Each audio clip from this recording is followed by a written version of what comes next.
Hello friends, welcome back to another Sims 4 speed build. I've got a fun little maybe starter family home.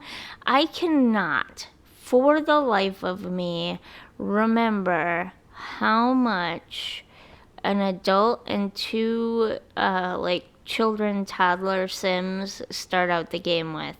I cannot. I assumed it was somewhere around 25,000, like between 20 and 25,000. So I wanted to make a little starter house. I wanted to keep it under 20,000, but I didn't. It's about 20,000, maybe $600 or so in the end, which is not terrible. It is set up as a single parent with a child and a toddler house.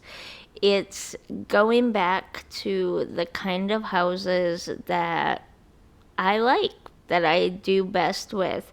It's small and it is a box from the outside, but you can do a lot with roofing and landscaping and stuff to make square box houses look really cool. And of course, different layouts inside as well. There are so many different layouts you can put in your basic square box house, but they're very reminiscent of like 1950s, 40s, 50s, I think. Sort of prefab-ish kind of houses. We have a lot of them in our town. I've talked about this in some of my older speed builds.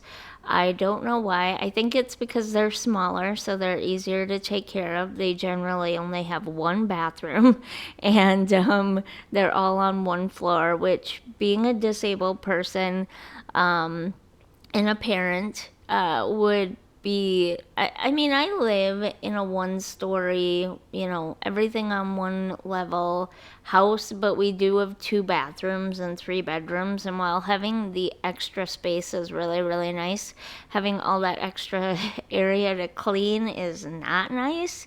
And I think that's why I'm so drawn to these little tiny, well, not really tiny, but smaller, like 50s style square box houses, because they're simple, they're small, they're easy to maintain and clean and everything. And that's just what's ideal for me.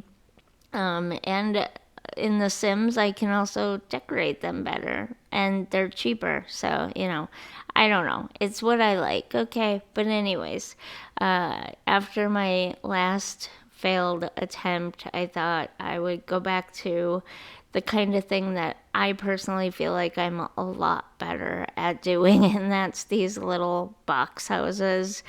And that's what I did. It did not originally start out as a single parent home, but that's how it ended up, because the bedrooms in this one are quite small.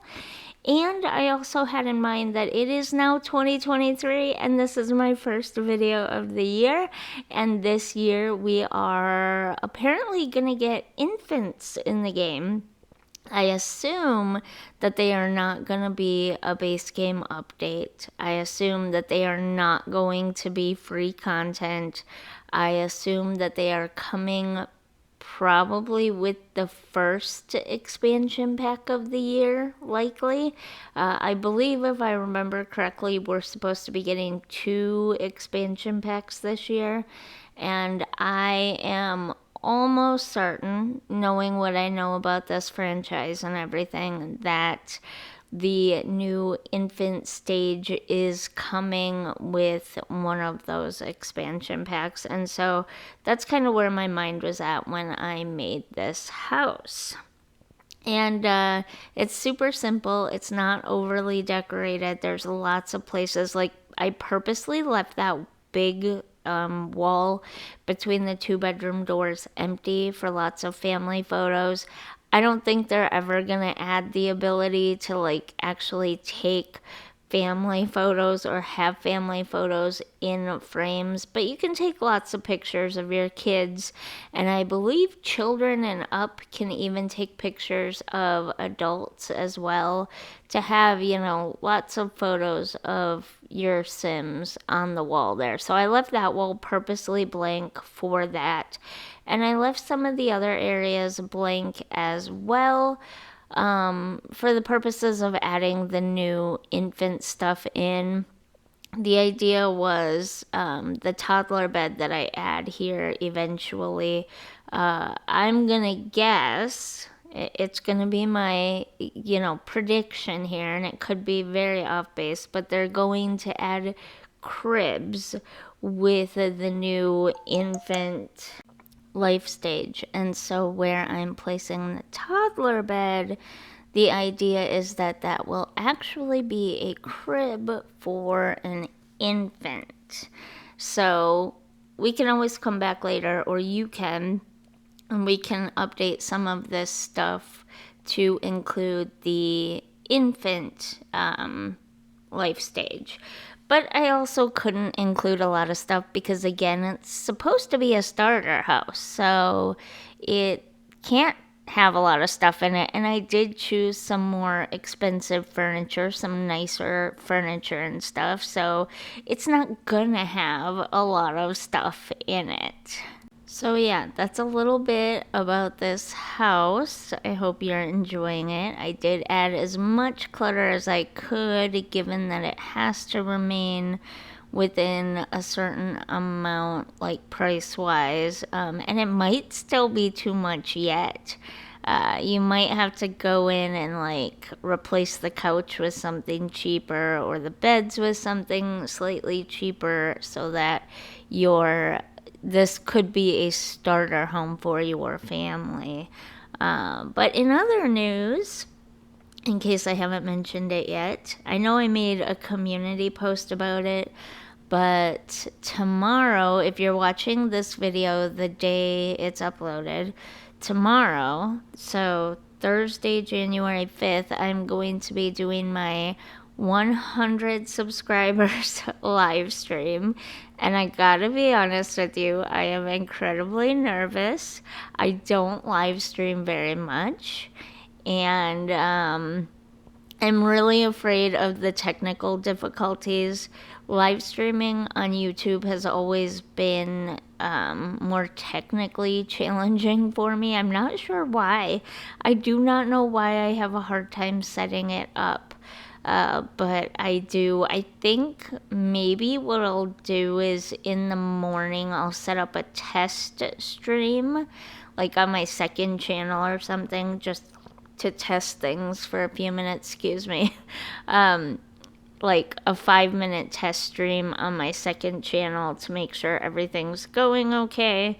And then, oh my goodness, I just realized when I deleted those flowers, I accidentally deleted the light outside. And I never even, that makes me mad. Okay. Anyways, I'll do a test live stream first. And then, yeah, tomorrow afternoon, I think around 3-ish, or 3:30-ish, I will do a 2-hour 100 subscriber live stream where I will be making a spa. I've never built a spa in The Sims 4 before, and so this is going to be a new experience for me, but you know what? If that's what the people want, that's what the people will get, and maybe it will be hilarious and it will be something very funny to watch. I don't know. I'm nervous though because I don't live stream anymore very often. Back in, gosh, I don't even know, maybe late 2018 or so, I think is when I started live streaming.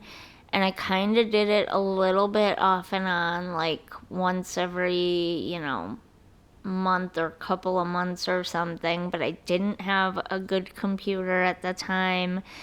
And so it was really hard. My computer could not keep up. And then late 2019, I got a concussion and I couldn't even play video games.